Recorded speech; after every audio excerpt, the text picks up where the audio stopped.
Un saludo muy especial. Hoy nos encontramos con un nuevo video del sacerdote Luis Toro. Se encuentra en República Dominicana porque le dijeron que allá había muchas sectas y él viajó y le hicieron esta pregunta que no dudó en responder y enseñar cómo hacer para evitar tantas sectas que se están multiplicando diariamente. Veamos esta interesante pregunta y en este país que esta misma persona lo afirma que se están multiplicando las sectas, el sacerdote llega ya para mostrarles a todos cómo hacer y cómo evitar y cómo contrarrestar esta multiplicación de las sectas en este país. Veamos el video. Aunque no me agrade.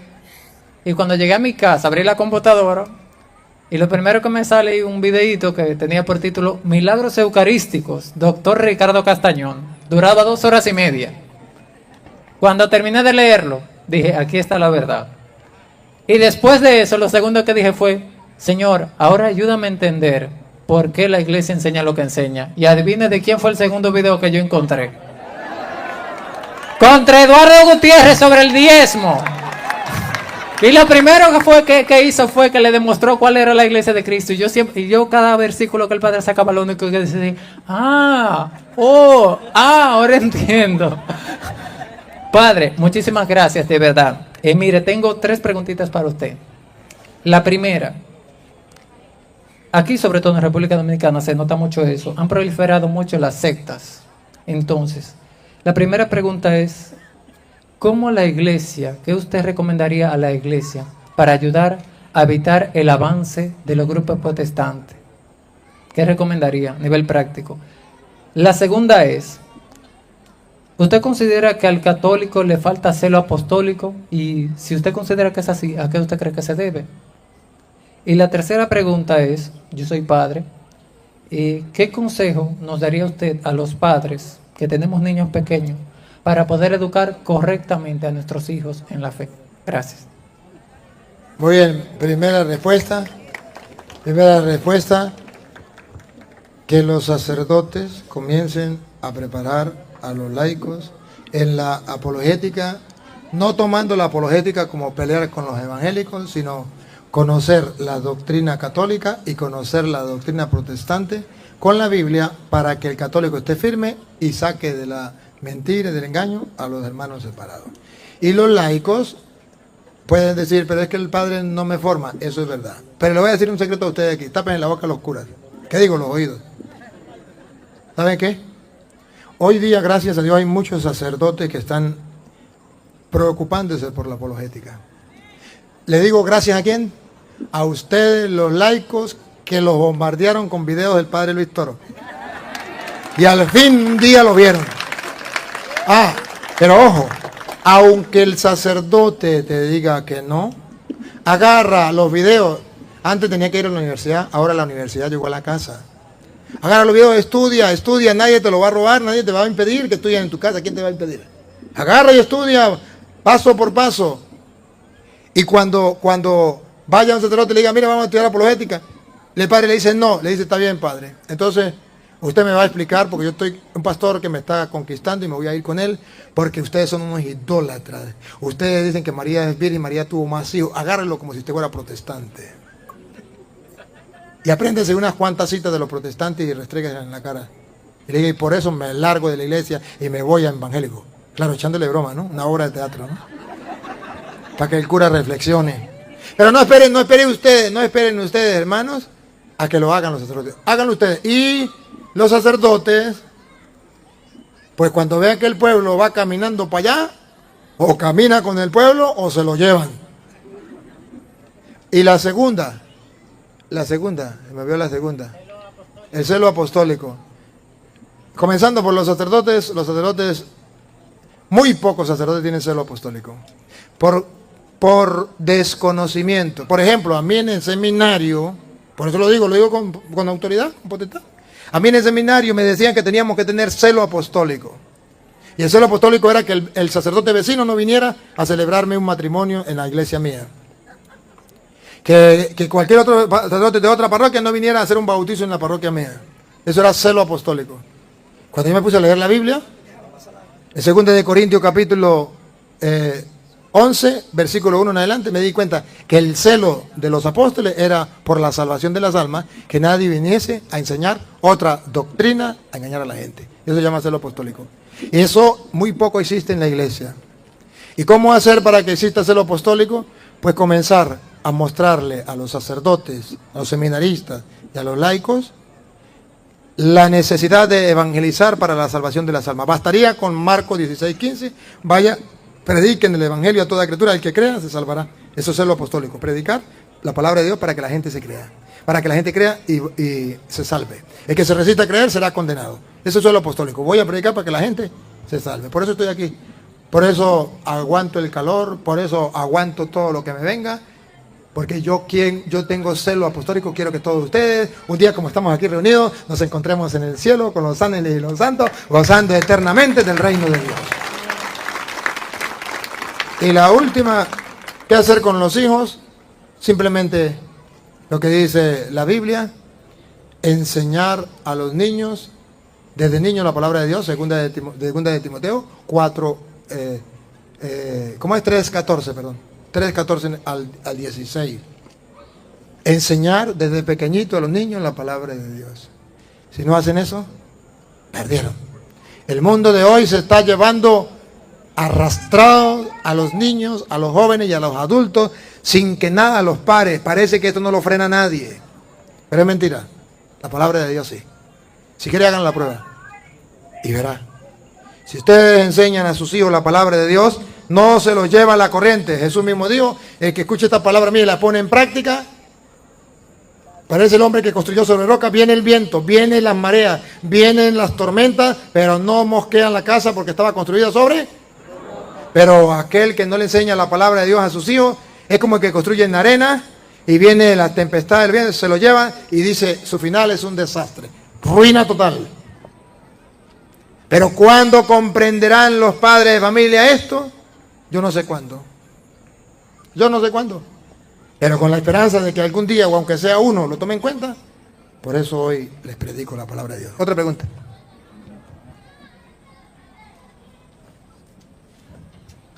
El nombre mío es Melinda Enrique. Pertenezco a la presentación del Señor de ahí del barrio. Entonces yo quiero preguntarle a usted, ¿por qué que hay unos sacerdotes en su parroquia no hacen el rosario? Ni rezan la Ave María a Nuestra Madre Santísima, porque esa en todas las parroquias hay que hacerlo. Y el católico que no reza el rosario en su casa no es mariano. ¿Es cuánto? Muy bien, muy bien. Gracias. El sacerdote debe tener devoción a la Madre de Dios. Debe tener, por lógica y razonable, si ama a Jesús, debe amarle la mamá, respetarle la mamá. Y si no ama a Jesús, pues no toma en cuenta a la mamá. Pero la mamá se toma en cuenta. Y el rosario es necesario en la comunidad y en la familia. Familia que reza unida, permanece unida. Y donde reza el rosario, no falta lo necesario. Muy buenas noches, Padre Luis Toro. Yo tengo una inquietud. La esposa mía es protestante de los evangélicos. Y yo fui a la reunión que tenían ellos con el pastor. Y estaban hablando sobre el pecado. Y la pregunta mía fue que si Jesús conocía el pecado. Y ellos me dijeron que sí, que Jesús conoció el pecado. Porque Jesús fue probado en todo. Entonces yo tengo una confusión porque la Iglesia Católica no me enseña eso. Me dice que Jesús nunca conoció el pecado. Y otra pregunta, son dos. La otra pregunta es sobre Adán y Eva. Dios creó a Adán y a Eva. Tuvieron dos hijos, Caín y Abel. Caín mató a Abel. Entonces, Caín fue desterrado del paraíso. Y cuando salió, pues dice la Biblia que él conoció una mujer y se casó. Entonces tengo una duda, porque si solamente tuvieron esos dos hijos, y de ahí él salió y entonces conoció más, ¿de dónde provienen esos dos? A ver, Si los protestantes dicen que Jesús conoció el pecado y se refiere a que conoció porque sabía que era pecado, no hay problema, porque Jesús sabía que era pecado. Ahora, si los protestantes dicen que Jesús cometió pecado, eso sí es un gran lío. No entiendo qué quiere decir cuando dice que Jesús conoció el pecado. Si significa conocer el pecado porque sabe que es pecado, eso sí es verdad. Pero si significa conocer el pecado, significa pecar, eso es mentira. Porque la misma Biblia dice que Jesús, el mismo Jesús afirma que Él no cometió pecado. A ver, por allá en San Juan capítulo 8, versículo, a ver qué dice el 47. Y si no es Juan, usted busca el 12:57 para ver. Si no es uno, es otro. 8. Usted 12:57 y usted 8:47. ¿Qué dice el 47? Que es de Dios, las palabras de Dios. El 46. ¿Quién de vosotros me redarguye de pecado? Pues si digo la verdad, ¿por qué vosotros no me creéis? Después de ese, después del 40 y, sí, el 17, el 48. Respondieron entonces los judíos y le dijeron, no decimos bien de nosotros que tú eres samaritano. ¿Usted qué dice ahí en el No hay 57 en el 12. 12, ¿no hay 57 en el 12? No, llega hasta el 50. Entonces, 47. No entiendo lo que dice. Avise. Diga que a la señora Alejandra que se va al transporte. Ah, que la señora Alejandra. 8:46. Alejandra que se va al transporte. 8:46. A ver, 8:46. Juan. La hermana Alejandra que se va al transporte. 8:46. Ajá. Es que le dije. Léalo, a ver. ¿Quién de vosotros me redarguye de pecado? ¿A quién de vosotros dice que yo cometí pecado? Ahí está. Jesús dice, ¿quién de ustedes me puede decir que yo cometí pecado? ¿Me redarguye de pecado? ¿Quién? Él no tiene pecado. Ahí está escrito. ¿Ya respondí a las dos preguntas o una sola? Caín y Abel. Mire, hermano, la Adán y Eva pertenece a la historia de la salvación. La creación y las personalidades de Adán y Eva pertenecen a la historia de la salvación, pero no a la historia normal. A la historia de la salvación significa cómo Dios va llevando al pueblo a creer en Él y cómo Dios le muestra al pueblo creyente para que se salve, cómo fue la creación, de dónde venimos y qué quiere Dios de nosotros. Eso se llama historia de la salvación. Pero no es historia como que yo nací el 17 de septiembre del 2000 fue. El 17 de septiembre de 1973. Eso es historia, no historia de salvación. Eso es historia. No confundamos la historia con la historia de la salvación. O sea, que Adán y Eva no nacieron como usted y yo el 17 o como yo el 17 de septiembre, como tal. No. Que existe en la historia de la salvación. Pero no es literalmente como lo enseña la historia ahora, que es historia de Simón Bolívar, del Libertador, del que sea. No. Se lo explico mejor. Adán significa los primeros hombres y Eva las primeras mujeres que Dios creó. Caín significa los hijos del mismo papá, pero salen mal educados, mal formados. Abel, los hijos del mismo papá y mamá, y ese sí salió bien educado y buscando de Dios. O sea que hay hijos de un mismo papá y una misma mamá que son distintos. Unos agarran el mal y otros agarran el bien. Eso es lo que está narrando la Biblia. Eso se llama historia de la salvación. Entonces, cuando se confunde de la historia de la salvación con la historia de la humanidad normal, entonces las cosas se confunden. Entonces, allí simplemente está mostrando que Caín fue y buscó otra mujer para casarse. Y usted dice, bueno, ¿y de dónde fue a buscarlo? Porque Dios creó la Eva, que significa muchas mujeres. O sea, que las mujeres fueron creadas por Dios. Y Adán, los hombres fueron creados por Dios. ¿Cuántos hombres creó Dios al comienzo? Los primogénitos, 3. Caín, Abel y Set, el tercero, pero tuvo mujer. Eso es historia de la salvación. Pero esa historia de la salvación, para que ustedes capten mejor, donde narra que Caín y Abel fueron hijos de Adán y Eva, que es historia de la salvación. No es mentira porque es historia de la salvación. Pero es una manera, otra historia distinta como usted y yo narramos la historia. Es que el Génesis se escribió miles de años después de que el pueblo de Israel ya iba caminando. Muchos años después que el pueblo de Israel ya iba caminando. No fue el primer libro que se escribió, fue el primer libro que está en la Biblia. Pero se escribió con el tiempo. Cuando el pueblo de Israel se preguntaba ¿quién creó el mundo? Como ahorita.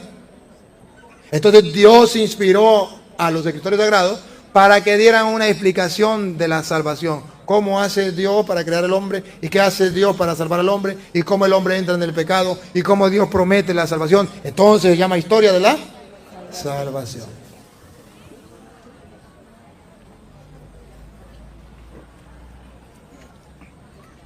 Buenas noches, padre. No, son dos. Es una pregunta con relación a Mateo 27, versículo 51, que dice que en el momento que Jesús muere, se abrieron los sepulcros y muchas personas que ya habían muerto, como que resucitaron. Y la otra son dos. En la consagración del pan, nosotros, o sea, en la celebración de la Eucaristía, decimos, anunciamos tu muerte y proclamamos tu resurrección. ¿Por qué anunciamos la muerte de Jesús si ya murió? La proclamación de la resurrección sí, porque resucitó. Pero ¿por qué decimos, anunciamos tu muerte si ya Jesús ya no está muerto? Si decimos anunciamos, significa que nosotros le decimos al mundo que Jesús murió por nuestros pecados. Eso se llama anunciar. Él murió por nuestros pecados. Eso lo anunciamos, lo decimos. Que Él murió por nosotros. Eso se llama anunciar. Y luego, lo de Mateo 27, 52. ¿Qué está diciendo la Biblia allí cuando dice que muchos muertos resucitaron cuando Cristo muere? Simplemente lo que está diciendo es que el pueblo, antes de venir Cristo, nadie podía tener vida nueva. Nadie podía entrar al cielo. Por eso cuando Cristo muere, dos cosas suceden. El velo del templo se rasga de dos en dos. Y por eso dice que muchos muertos resucitaron. ¿Qué está diciendo? Que con la muerte de Cristo, los antepasados, los que no conocieron a Cristo, pero que hicieron el bien, podrán tener la opción a resucitar, como nosotros. Cosa que ellos no podían, porque no había llegado el Mesías. Cuando llega el Mesías, para ellos también hay resurrección. Eso es lo que significa. Para ellos también hay resurrección. Si el velo del templo se rasgó en dos, significa que para ellos también se abrió el cielo. Que Cristo no es Salvador solamente de nosotros, Nuevo Testamento, sino también es Salvador del pueblo judío, Antiguo Testamento, y que nosotros vamos a resucitar con Cristo para la vida eterna. Y no solo nosotros, sino también Abraham, Isaac, Jacob y todos los antepasados también van a resucitar con Cristo, cosa que no podían hacer antes de que viniera Cristo. Eso significa. Saludos, muy buenas noches. Mi nombre es Nick Marconi Cabrera Amparo, representante de la zona pastoral Villa Duarte de las Américas. Quiero decir que estamos de fiesta porque el pueblo aclamaba su visita a nuestro país. Querido Padre Luis Toro, yo soy un torito y fiel seguidor de usted. Hace mucho tiempo oraba por eso. Nuestro Dios y nuestra querida Santa Madre Iglesia Cristiana, Católica, Apostólica y Romana y Evangelista condena la santería y la idolatría. Aún el pueblo de Dios no se convence de entender qué es veneración y qué es adoración. Esa es la primera. También decirle que compartirle las concordancias bíblicas a este querido pueblo. Cuando ustedes lo cuestionen un protestante por ahí, si a María se le puede alabar, a los santos sí se le alaba, Ahora, la alabanza para Dios no es la alabanza a los santos. Está en Proverbios 31, versículo 30 al 31. También, así como que hay que declarar a Cristo como nuestro Señor y Salvador. Dice el Salmo 15, escríbanlo, que entrarán al monte santo de Dios aquellos los que honran a los temerosos del nombre de Dios. ¿Y quiénes son los temerosos del nombre de Dios? Los santos, los elegidos. Usted y yo estamos llamados a ser santos. La primera es esa, el concepto de veneración y adoración. También, Padre, en la iglesia está siendo filtrada por la corriente nueva era. ¿Qué usted responde con respecto al yoga? Hay muchos cristianos católicos practicando yoga, y eso es un veneno para el alma, porque eso le permite que, si tú no tienes una espiritualidad católica, el espiritismo, se le entran todos los demonios, como se le metieron a Santa María Magdalena, que por cierto, hoy celebramos su fiesta. También dos me mandaron a preguntarle que por qué comulgamos en una sola especie. Y el movimiento de los apóstoles de la palabra, me dicen, si usted conoció a Flaviano Amatuli, que en Dios lo tenga en su gloria, que fue el sacerdote apologeta que más escribió tratado en defensa de nuestra doctrina. Pues muchas bendiciones para todos.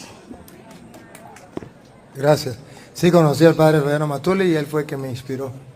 Él, escuchándolo a él un día, una enseñanza de media hora, ya con eso bastó y sobró. Yo lo escuché a él una sola vez.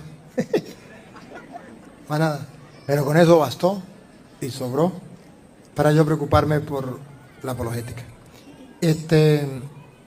La otra que me decía, las dos especies. ¿Por qué nosotros no comulgamos bajo las dos especies todo el tiempo? A veces comulgamos bajo las dos especies. Porque la iglesia enseña que Cristo murió, pero que Cristo resucitó. Y nosotros recibimos a un Cristo no muerto, a un Cristo vivo, resucitado. Entonces, en la misa, nosotros celebramos lo que es la pasión, muerte y resurrección. Por eso usted y yo, en la misa, nos centramos en la muerte de Cristo, pero ahí no queda. Pasa a la resurrección. Por eso cuando el sacerdote levanta el pan y lo baja, se arrodilla y levanta luego el cáliz, se arrodilla y dice, se levanta y dice, este es el sacramento de nuestra fe. Y ustedes proclaman, anunciamos tu muerte, proclamamos tu resurrección, ven Señor Jesús. No me quedé con la muerte. Ahora sé que Cristo ha resucitado, y más todavía espero que un día viene y yo lo espero a Él, ¿verdad?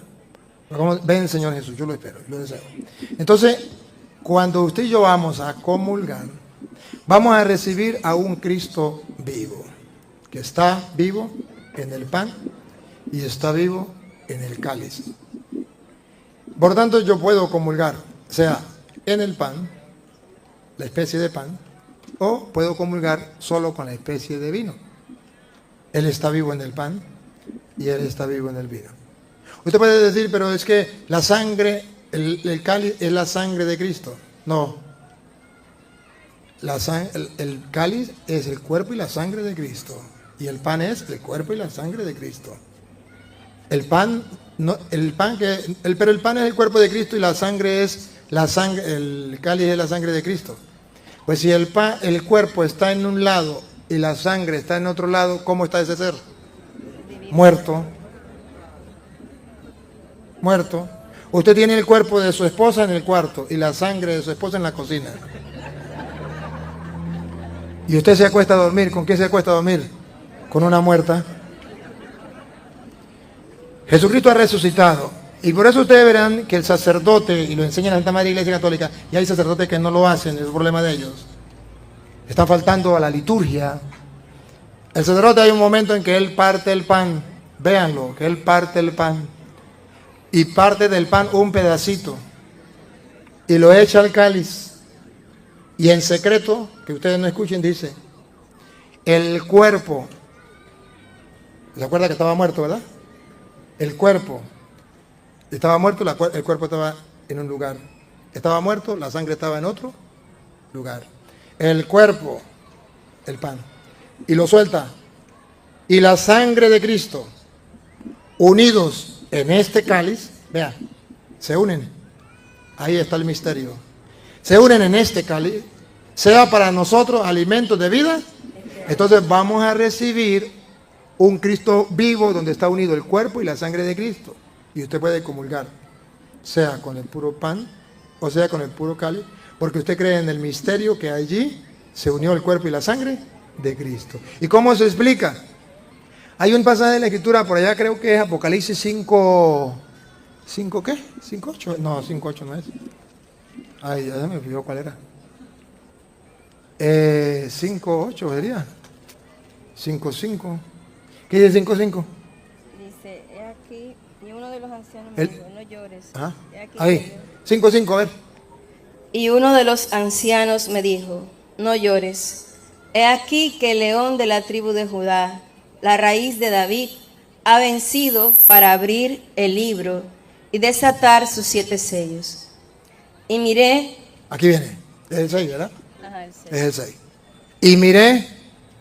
Y vi que en medio del trono y de los 4 seres vivientes y en medio de los ancianos estaba en pie un cordero. ¿Quién estaba en pie? Un cordero. Ah, estaba en pie un cordero. ¿Estaba vivo o muerto? Vivo. Un cordero como inmolado. Ah, como inmolado. Otra traducción dice, a pesar de haber sido inmolado. Que tenía 7 cuernos. Entonces, ese cordero de Dios está vivo a pesar de haber sido inmolado. Ese es el que comemos nosotros en el pan y el que comemos en el vino. Usted puede comulgar solo bajo la especie de pan o solo bajo la especie del vino y comulga el cuerpo y la sangre de Cristo. O sea, un cuerpo, un Cristo vivo, no un Cristo muerto. Sí, buenas noches, Padre. Yo soy Wilfredo Reynoso, vengo de la parroquia San Felipe Apóstol de Villamella. Tengo una inquietud, Padre, y es que muchos hermanos separados me han confirmado, es decir, ellos afirman que la Iglesia Católica perseguía a los cristianos y que así también cometía crímenes de lesa humanidad en contra de los cristianos. A ver, ¿qué usted nos puede decir respecto a eso? No sé en qué edad, en qué época creen ellos. Si es en la época que San Juan escribió el Apocalipsis, es mentira porque ellos no existían. Solo existía la Iglesia Católica y ellos dicen no, porque es que Pablo perseguía a los cristianos. Entonces Pablo era católico y perseguía a los protestantes. Y eso es mentira. Pablo no era católico. Pablo era judío y está escrito en Gálatas 1:10, 1:13. 1:13 creo que es. Gálatas 1:13 dice Pablo. ¿Lo tiene? Sí. Porque ya habéis oído acerca de mi conducta en otro tiempo en el judaísmo, que perseguía sobremanera a la iglesia de Dios. Pablo no era católico, Pablo era judío y perseguía a la iglesia de Dios, a la iglesia católica, que eran los cristianos. Los cristianos no eran los protestantes. Los protestantes comenzaron en el año 1520 con Martín Lutero. Pero Pablo era judío y perseguía a los cristianos. Pero ellos dicen, es que los católicos perseguían a los cristianos. Y Pablo era católico y se convirtió porque perseguía a los cristianos. Esa es una gran mentira. Otra preguntita. Padre, quiero preguntarle que por qué los evangélicos dicen que la Iglesia Católica fueron quienes crucificaron a Jesús. Por ignorancia, hijo. Por ignorancia. Porque resulta que ellos no saben distinguir entre los sacerdotes judíos y los sacerdotes católicos. Entonces, como la Biblia dice que los sumos sacerdotes fueron los que mataron a Cristo, ellos dicen, pues los católicos. Eso se llama, escuchan cantar el gallo y no saben ¿Dónde? Es como la bruja que llegó y le dice la persona que fue allá, le dice, mire, me robaron el gato. Y dijo la bruja, venga entre 3 días porque ahorita los espíritus están de fiesta, de parranda. A los 3 días llegó y ¿qué pasó? Digo, ese gato no lo busque más. Ese gato, una gandola le pasó por encima y lo mató. Un tráiler. Y dijo la señora, ¿cómo así? Si a mí me robaron fue el gato del carro. Como gato y gato suena igual, pues los protestantes se confunden porque sacerdote y sacerdote suena igual. Pero ellos no comprenden que los sacerdotes judíos fueron los que mataron a Cristo, los que mataron a San Esteban, los que pertenecía a Pablo. ¿Y cuál era la diferencia? Que aquellos ofrecían un toro, un macho cabrío en el altar. Y los del Nuevo Testamento, los sacerdotes de la Iglesia Católica, ¿qué ofrecen? Pan y vino. Una diferencia muy grande. Si ustedes quieren ver la diferencia de eso, está en Hebreo, lo leen en la casa. Hebreos capítulo 10, del versículo 1 en adelante. Ahí está la diferencia entre el sacerdocio judío y el sacerdocio de Cristo en el Nuevo Testamento. Y ellos no saben lo que es sacerdote judío y sacerdote católico. Entonces calumnian, mienten para engañar a los tontos. Padre, quiero saber, ¿dónde está la Virgen María, ya que los protestantes dicen que ella está muerta? La Virgen María y todos los santos están con Dios en el cielo. Dice Hebreos capítulo 12, versículo 22. En el cielo están los espíritus hechos justos, gozando con los sanos y los santos en el cielo. Hebreos 12, 22. Sino que os habéis acercado al monte de Sión, a la ciudad del Dios vivo, Jerusalén la celestial. Jerusalén del cielo, la Jerusalén celestial. A la compañía de muchos millares de ángeles. ¿Quiénes están en el cielo? Los ángeles. ¿Qué más? A la congregación de los primogénitos que están inscritos en los cielos. Los judíos, Abraham, Isaac, Jacob, todos los antepasados que estaban inscritos en el reino de los cielos. ¿Quién más está en el cielo? A Dios. Allá está Dios. ¿Y con quién más está Dios? A los espíritus de los... No. ¿A Dios? A Dios el juez de todos. A los espíritus de los justos hechos perfectos. Ahí en el cielo está Dios con los espíritus de los justos hechos perfectos. Eso llaman los santos. O sea que María también está en el cielo según la Biblia. Según los protestantes, muerto el perro se acabó la sarna. Uno cuando se muere, se acabó.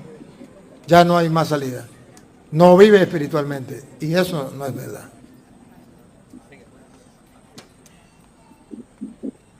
Buenas noches, Padre. Yo también soy una seguidora suya, de verdad que sí. La pregunta mía es, aprendí de usted. No hay pregunta tonta o un tonto que no pregunte. Ajá. Entonces mi pregunta es, yo he visto, principalmente aquí en mi país, República Dominicana, que la gente, familia completa, cuando se le muere un familiar, se mandan a hacer polochés, blusa, y se ponen imagen de la persona fallecida en su ropa. Pero yo no lo he visto en la Biblia que los dice. Dígame usted.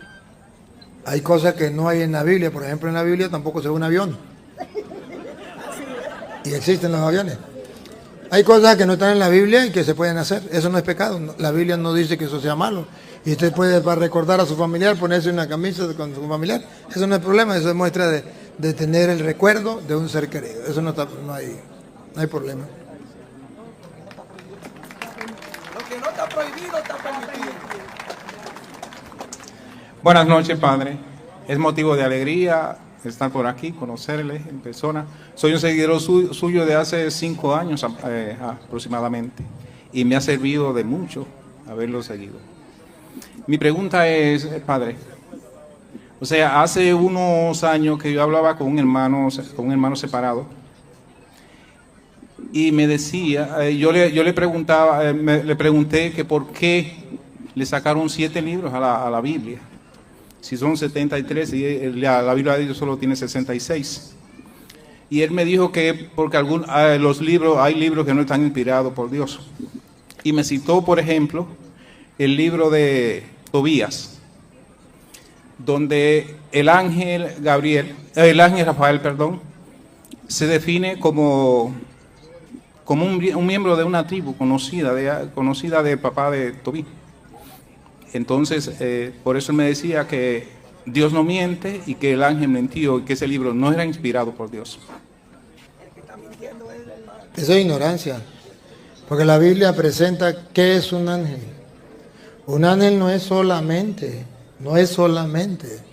un ser espiritual que viene y se hace presente, ¿no?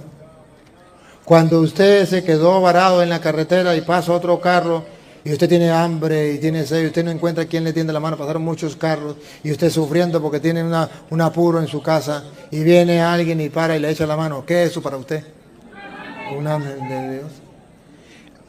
Los protestantes piensan que ángeles simplemente son seres espirituales, invisibles, que están en el cielo y ya no más. Ángel, según la Biblia, también es una persona enviada por Dios a hacer un favor a otra persona. Eso es un ángel. Y eso es lo que está diciendo Tobías, que ellos no lo creen, es el problema de ellos. Pero si Tobías no fuera inspirado por Dios, entonces Jesucristo, entonces los apóstoles no hubiesen utilizado esos libros. Jesucristo y los apóstoles utilizaron el canon de Alejandría. Y el canon de Alejandría tenía 46 libros, que son los que nosotros tenemos del Antiguo Testamento. Cuando viene Cristo y los apóstoles, solamente existía ese canon. Cuando dice la Biblia que Jesús agarró el rollo de Isaías y lo leyó en el templo, ¿de qué canon le estamos hablando? Del canon de Alejandría, el único que existía. Cuando San Pablo dice en 2 de Timoteo 3:16, toda escritura es inspirada por Dios y es útil para enseñar, ¿de qué está hablando San Pablo? Del canon de Alejandría. O sea, los 46 libros metidos, el de Tobías. Si los libros, si esos 7 libros no fueran inspirados por Dios, los apóstoles lo hubiesen dicho, el mismo Cristo lo hubiese dicho y no hubiesen aceptado ese canon porque tenía esos 7 libros. En el año 90 después de Cristo, después que Cristo muere, los judíos le quitaron 7 libros a la Biblia del Antiguo Testamento y formaron el canon de Palestina quitándole esos 7 libros y ellos dicen que no eran inspirados por Dios. ¿Por qué ellos dicen que no eran inspirados por Dios? Porque esos hablaban de Cristo y ellos no eran cristianos, entonces los quitaron. Pero nosotros somos cristianos y creemos en Cristo, entonces no los quitamos, porque Cristo y los apóstoles lo utilizaron. Y si Cristo y los apóstoles lo utilizaron, esto significa que para nosotros son inspirados por Dios, porque no podemos ser más papistas que el Papa. Muy buenas noches a todos. Gracias por permitirme esta pregunta. Hace 37 años yo peleé a mi papá. Tengo alrededor de 3, 4 años, no puedo precisar, escuchándolo. Y ahora me doy cuenta que Papá Dios me dio un padre espiritual. Aunque usted tiene 20 años menos que yo. En mi país, su país, se acostumbra a pedirle la bendición. La bendición, papá. Que Dios de los cielos te bendiga y te conceda lo que su buen corazón desea. Mi pregunta es sencillísima. 2 cristianos católicos se casan. El día de su boda comulgan teniendo pecado, habiendo mentido, teniendo pecado. ¿Se requiere una confesión especial o cualquier sacerdote puede hacerlo? Cualquier sacerdote puede hacerlo. Nosotros, la Santa Madre de la Iglesia dice, nosotros deberíamos confesarnos cada mes o máximo por mucho cada 3 meses. Más de ahí no podemos pasar para comulgar. Cada mes, si no hemos cometido un pecado muy grave, cada mes. Si hemos cometido un pecado muy grave, yo me confesé ayer, pero hoy cometí un pecado, pues tengo que confesarlo, si es un pecado grave. Listo. Y dice que si yo voy a la misa y no tuve la oportunidad de confesarme, pero quiero comulgar, yo puedo hacer un acto de contrición, pedirle perdón a Dios, y en el acto de contrición pedirle perdón a Dios y decirle: Señor, yo me voy a confesar lo más antes posible. Y usted puede comulgar y confesarse cuando tenga la opción de confesarse con el sacerdote. Busca la manera de confesarse con el sacerdote y eso es posible. ¿Por qué? Porque el Señor sabe su arrepentimiento y el Señor ha venido precisamente para limpiarnos del pecado. ¿A quién? Al que está arrepentido. Y usted va a recibir el perdón. Lo que no puede recibir la comunión es cuando usted no cree que Cristo está en la hostia. Ahí sí no puede comulgar aunque se haya confesado hoy.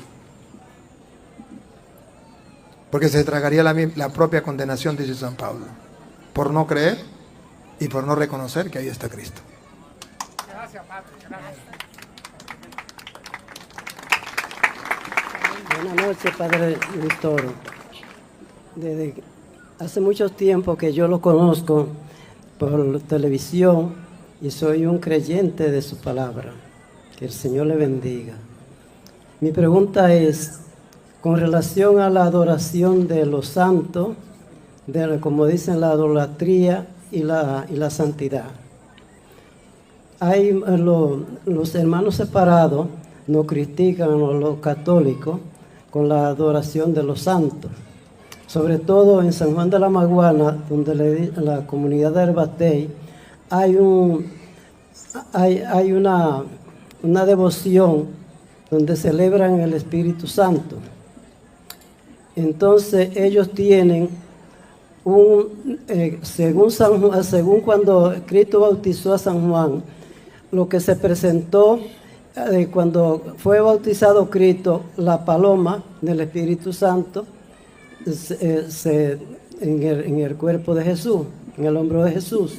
Entonces esa persona en esa comunidad tienen una imagen de persona que no es una paloma.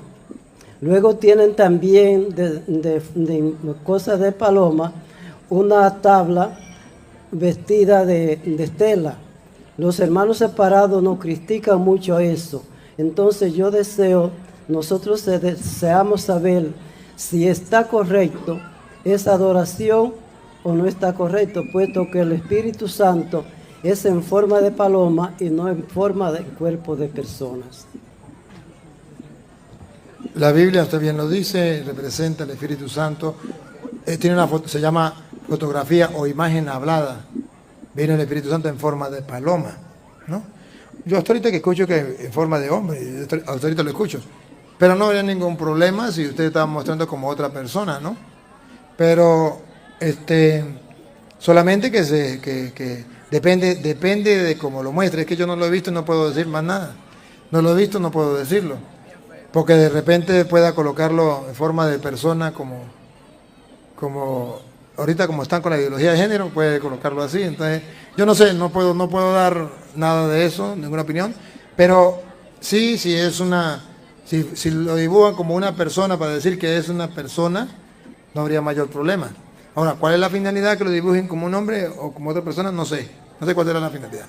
Pero la Biblia sí lo presenta con una imagen, una paloma. Y es una imagen visible, pero retrato, hablado. De modo que nosotros podemos tener las imágenes, claro que sí. Y luego, nosotros no adoramos las imágenes, nosotros las veneramos. Hay personas que, por ejemplo, como el hermano que estaba hablando, dice adorar, pero es que la palabra adorar no es adorar. Hay hombres que le dicen a la mujer: mi amor, yo te adoro, yo te amo, yo te adoro, tú eres la vaca, yo soy el toro. Pero por eso no lo está adorando. Le dice a la mujer que la adora: ¿está cometiendo pecado de idolatría? No, porque la palabra adorar no es adorar. Cuando yo me convenzo que la mujer es Dios, la estoy adorando, aunque no le diga que la adoro. Si yo digo que yo adoro una imagen, pero yo no creo que es Dios, yo no la estoy adorando. Si yo no digo que adoro las imágenes, yo digo yo a las imágenes no las adoro, pero creo que esa imagen es Dios, la estoy adorando. ¿Me captan la idea?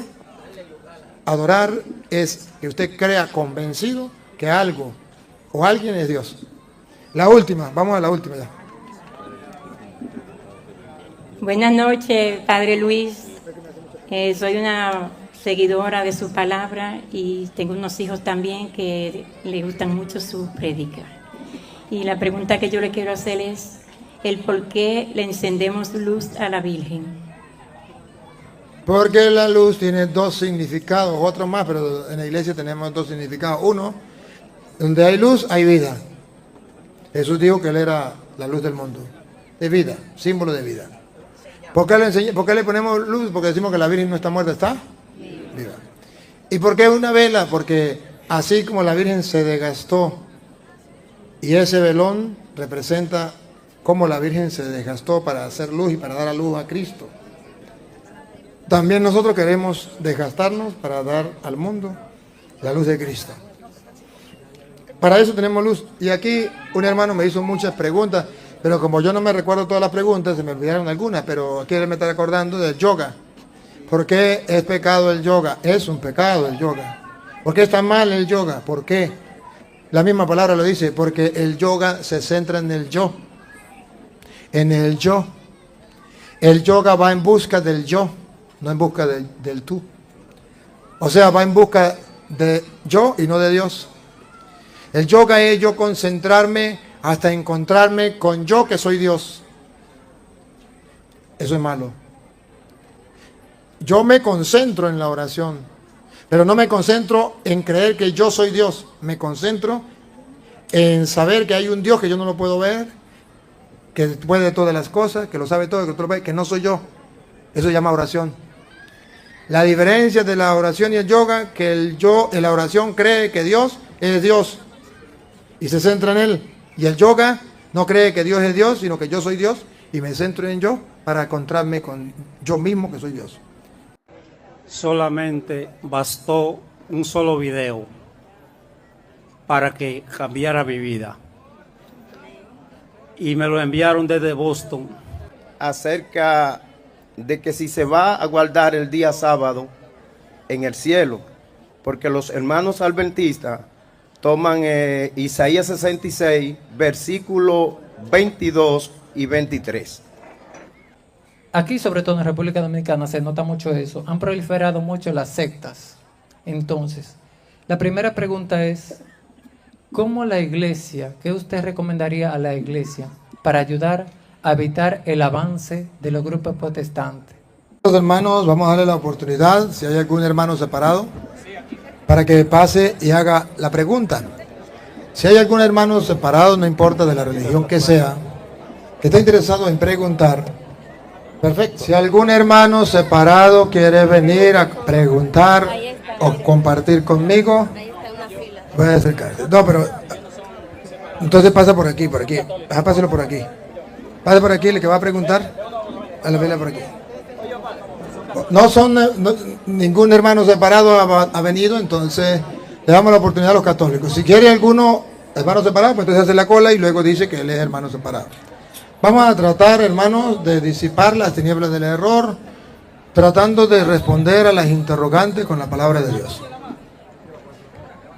Buenas, bienvenido a nuestro país. Solamente bastó un solo video para que cambiara mi vida.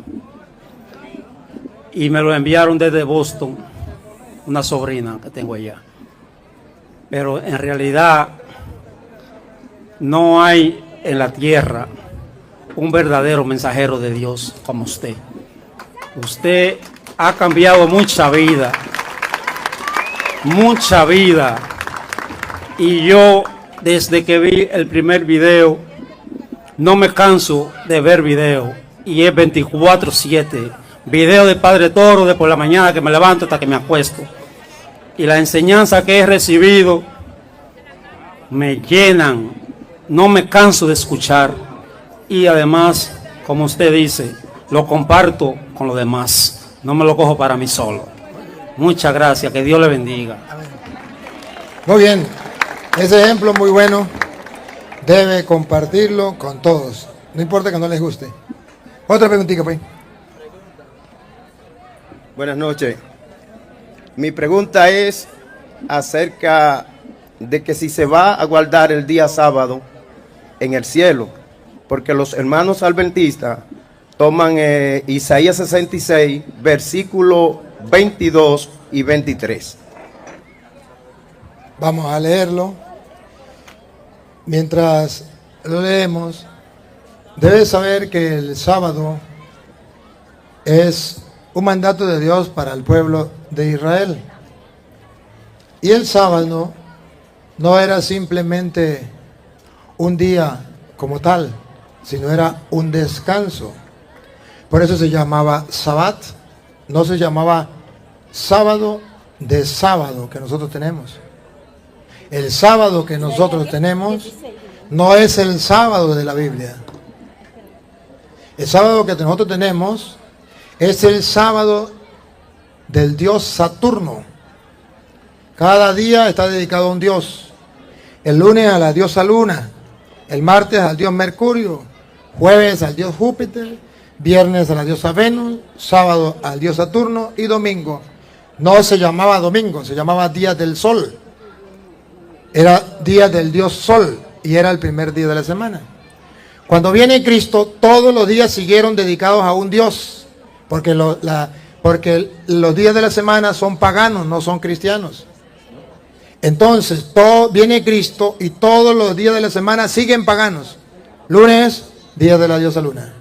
Martes, día del dios Marte. Miércoles, dios Mercurio. Jueves, dios Júpiter.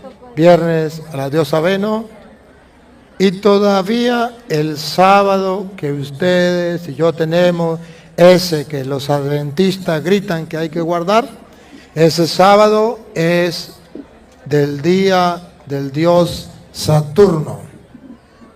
El único día que cambió, que no siguió siendo pagano, que se llamaba día del sol, es el domingo, que significa día del Señor, el Dios más grande de todos los dioses y Señor de los señores. Por eso se llama domingo, que traduce día del Señor, y sábado traduce día del Dios Saturno. De modo que los protestantes guardan el día del Dios Saturno, que se llama sábado. En la Biblia no van a encontrar ustedes lunes, martes, miércoles, jueves, viernes, sábado y domingo. Eso no existe en la Biblia. Días de la semana, así. En la Biblia estaba el primer día, el segundo día, el tercer día, el cuarto día, el quinto día, el sexto día, el séptimo día. Así hablaban los judíos. Los paganos hablaban del día del sol, de la luna, del Marte, de Mercurio, de Júpiter, de Venus y de Saturno. Ahora, es verdad que Dios al pueblo de Israel le dice que tiene que guardar descanso. Guardar descanso. Trabajar 6 días a la semana y guardar un día de descanso. Pero antes, los días de la semana no eran 6, no eran 7. Los días de la semana comenzaron con 3 días. Después de la semana tenían 4 días. Los adventistas no saben eso. 5 días. Y duró mucho tiempo las semanas con 6 días. Por último, la semana pasó a ser con 7 días. Y es cuando la Biblia narra entonces la creación del mundo. Pero antes de narrar eso, porque el primer libro no fue el de Génesis, es el primer libro de la Biblia, pero no el primer libro que se escribió. Entonces, existían semanas de 3 meses, de 3 días, perdón, de 4 días, de 5 días, de 6 días. Allí cuando Dios le habla al pueblo de Israel, dice que tiene que trabajar 6 días y descansar 1. Si usted trabaja martes, miércoles, jueves, viernes, sábado, domingo, puede descansar el lunes. Y si usted descansa el lunes, eso se llama sábado, sabbat, descanso. Usted comienza a trabajar el miércoles, jueves, viernes, sábado, domingo, lunes, martes. Entonces usted descansa el martes. Si usted descansa el martes, eso se llama sábado. El día en que usted descanse, según la Biblia, eso se llama sábado. Por eso existe el año sabático. ¿Usted han escuchado hablar del año sabático? Sí. Un año que usted no trabaje, se llama sábado. Y por eso existía también el año jubilar de los 50 años, donde la gente no trabajaba, dejaba de descansar la tierra, igual que los cada 7 años. Y eso se llamaba año sabático. Los protestantes no lo saben. Sábado de la Biblia se llama descanso. Si usted descansa A ver, ¿nosotros guardamos el sábado de la Biblia, sí o no? Sí. Sí lo guardamos. Nosotros descansamos un día a la semana. El día del Señor no trabajamos. Eso se llama sábado, descanso. La ignorancia de los adventistas de Crónica. No saben que sábado en la Biblia significa sabbat, descanso. Pero no es día de la semana. El día de la semana es sábado, día del dios Saturno, que es creado por los paganos, no por los judíos. La señora Zoraida, que la buscan por aquí, que se presente para acá. Una señora de edad, Zoraida, que se venga para acá porque la están buscando. Zoraida. Zoraida, una señora mayor. Aquí está la señora Zoraida, mírela. Aquí está, ya la encontraron. Ya la encontraron. Listo, gracias. Ella no estaba perdida, estaban perdidos los otros. Ella estaba bien sentada ahí. Igualito que los evangélicos. Están extraviados los católicos. ¿Qué? Los católicos están más... Los que están extraviados eran ellos. A ver, ahora cuando la Biblia habla de que Dios guardará el sábado, allá, vamos a ver. ¿Usted lo encontró? Isaías 66:22 dijo. 66. ¿Qué dijo? 66:22 escuché yo. ¿Ah? 66:22. Porque como los cielos nuevos y la nueva tierra que yo hago permanecerán delante de mí, dice Jehová, así permanecerá vuestra descendencia y vuestro nombre. Y de mes en mes y de día de reposo en día de reposo, vendrán todos a adorar delante de mí, dijo Jehová. Y saldrán y verán los cadáveres de los hombres que se rebelaron contra mí, porque su gusano nunca morirá. La traducción esta me gusta, porque esta traducción no dice sábado, dice día de reposo, de descanso. O sea, ¿qué está diciendo Dios? Que uno tiene que trabajar 6 días y descansar, lo que hacemos los católicos. Y si nosotros no descansamos, estamos desobedeciendo a Dios. O sea, que el ser humano no es una máquina para trabajar todos los días de la semana, que tiene que obedecer a Dios, que Dios dice, yo te prometo la salud y te prometo todo, pero tiene que descansar un día. Ahora, cuando dice que nos queda un descanso, un sábado, no es que en el cielo estén los días de la semana, porque allá no hay eternidad, allá no hay día de la semana, allá hay eternidad. Porque según San Pedro, de Pedro 3:8. Mas, oh amados, no ignoréis esto, que para con el Señor un día es como 1000 años, y 1000 años como un día. Allá Dios no lleva cuenta de días. Allá un día es como 1000, y aquí y 1000 años es como un. O sea, el Señor no, allá es eternidad. Entonces los adventistas, no saber interpretar la Biblia, dicen, es que allá van a guardar el día sábado. Allá Dios lo va a poner a trabajar el domingo, el lunes, el martes, el miércoles, el jueves y el viernes. Y el sábado ustedes van a descansar con Dios en el cielo, mientras tanto van a trabajar.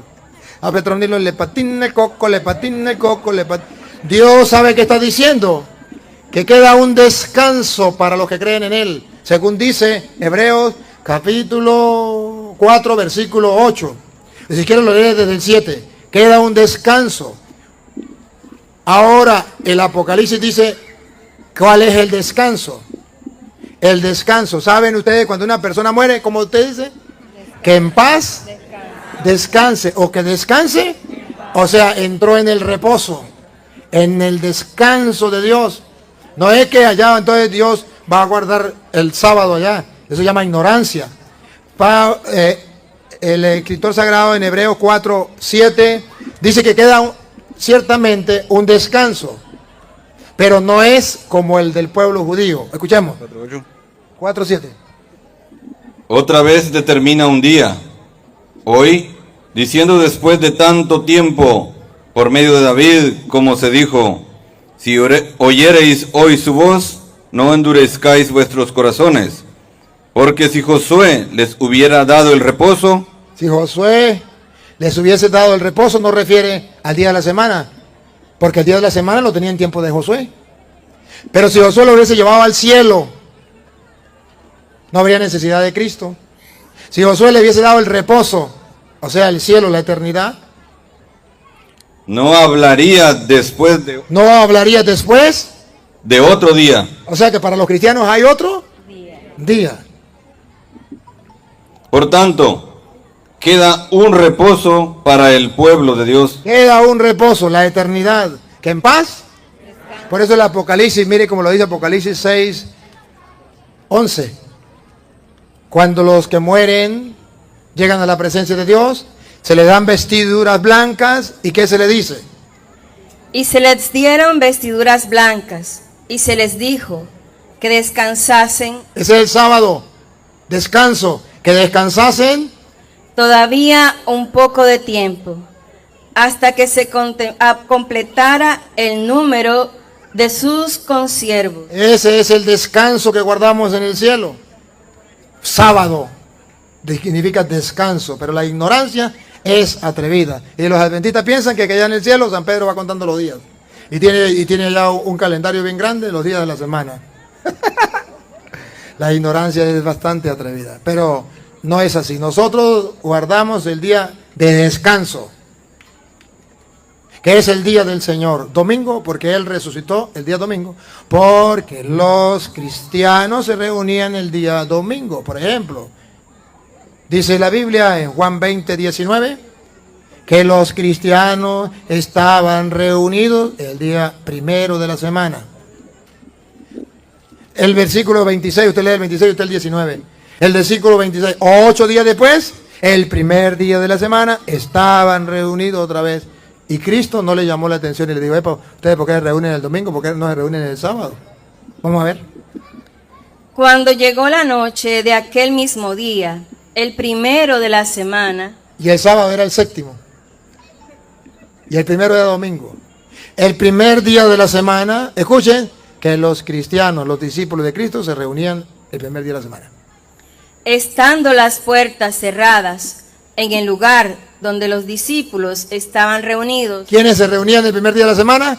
Los discípulos. Los discípulos, nosotros somos discípulos de Cristo, nos reunimos el primer día de la semana. Entró Cristo, ¿lo felicitó o lo regañó o qué le dijo?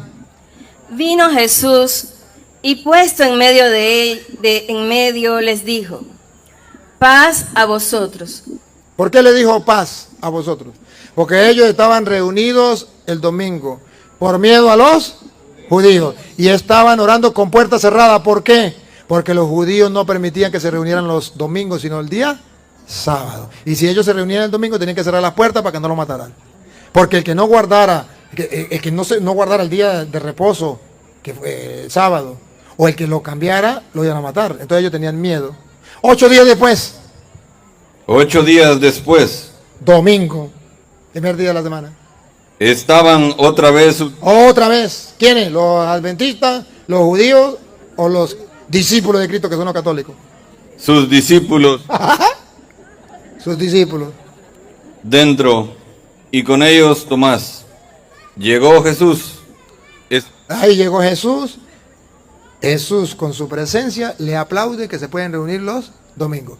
Y San Pablo, le voy a dar una sola cita. San Pablo dice en 1 Corintios 16:2, lo podemos leer desde el 1, que los cristianos se reunían el primer día de la semana. ¿Y cómo lo sabemos? Pongan cuidado. 1 Corintios 16:2. Cada primer día de la semana. ¿Un solo día? ¿Un solo domingo? ¿Otra vez? Cada primer día de la semana. ¿Un solo domingo? ¿Otra vez? Cada primer día de la semana. Todos los domingos. ¿Por qué dice todos los domingos? ¿Por qué no dice todos los sábados? Todos los domingos. Cada primer día de la semana, cada uno de vosotros ponga aparte algo según haya prosperado, guardándolo para que cuando yo llegue no se recojan entonces ofrendas. ¿Cuándo recogía Pablo las ofrendas de los cristianos? Todos los primeros días de la semana, que sería el día domingo. Pero como los cristianos se reunían el sábado, el Pablo le patinaba el coco. En vez de recoger la ofrenda el sábado, que estaban reunidos los cristianos, lo recogía el domingo, que nadie estaba reunido. A Petronilo le patina el coco, le patina el coco, le patina el coco. Pablo recoge la ofrenda, no los sábados, porque el sábado no se reunía.